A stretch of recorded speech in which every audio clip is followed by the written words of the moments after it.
The objective of pranayam is not just to have a good or happy or peaceful mind alone.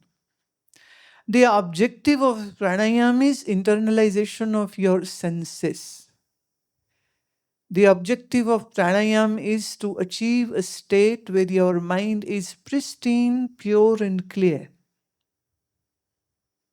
which gives you the eligibility and ability to receive the higher knowledge, the wisdom, the Vedanta Gyan. In general, if you are a practitioner of pranayam in regularity, then there are so many things which will begin to change inside out.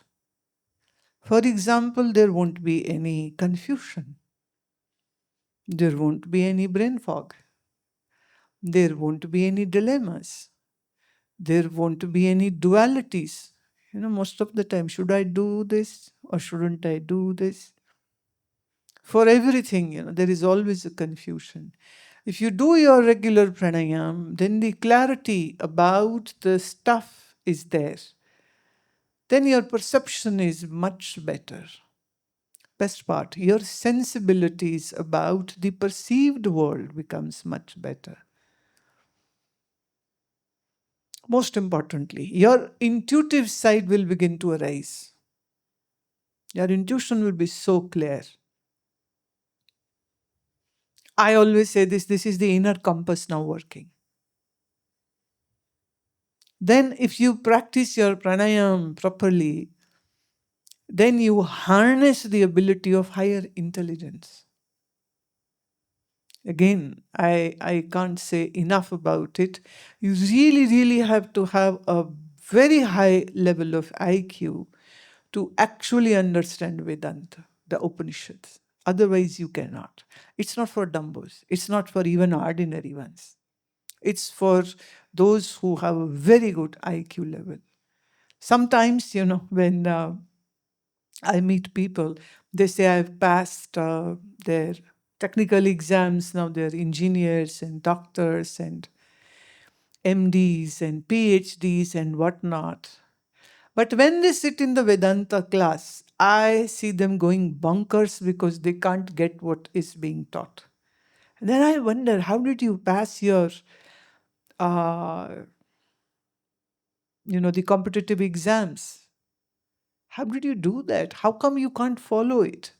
Because the academic knowledge does not provide you the intelligence quotient. That is still going to be missed, I would say.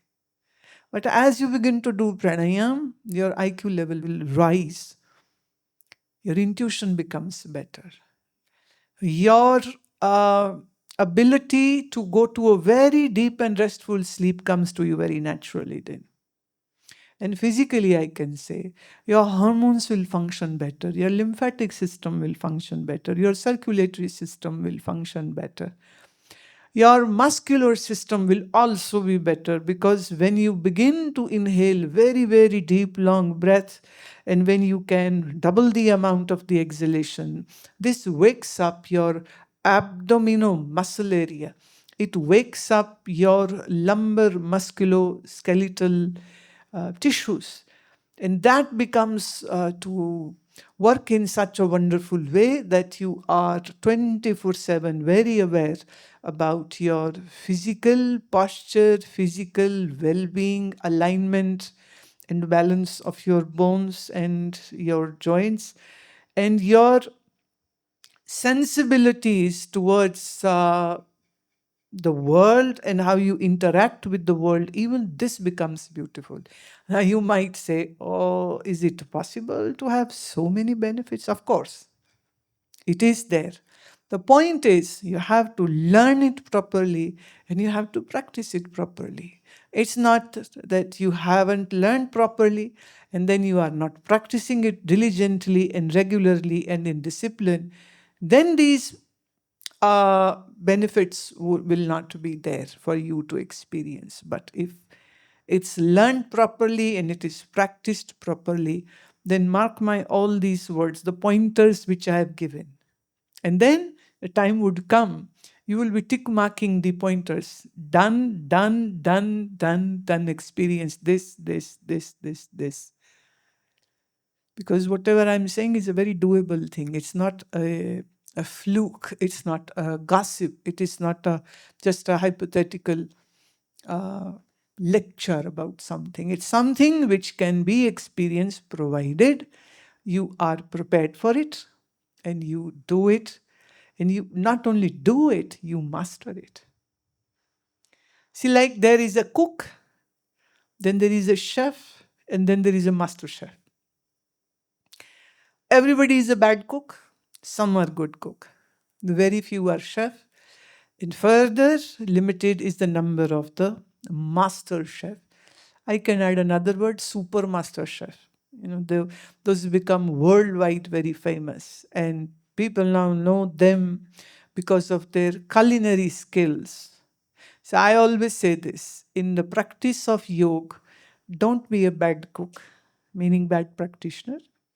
Be a good one. Then be a chef, meaning a true yogi. Then be a super chef, right? Why be ordinary? But it requires time, dedication, humbleness, and honesty. And if you're lacking these points, then everything is what in Hindi we say, kam chalao. Time pass. Yoga is not for time pass. It's not. It gives you a beautiful highway where every nook and corner is well explained.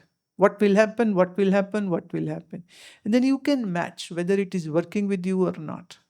And mind you, you can go wrong, but the scriptures don't go wrong. So scriptures have given that list of those symptoms which you will have if you are a good practitioner.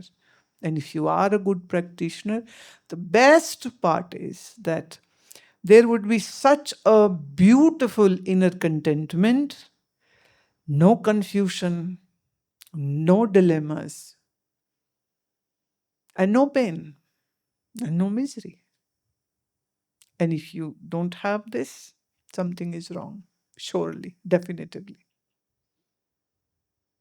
So good luck with your practice.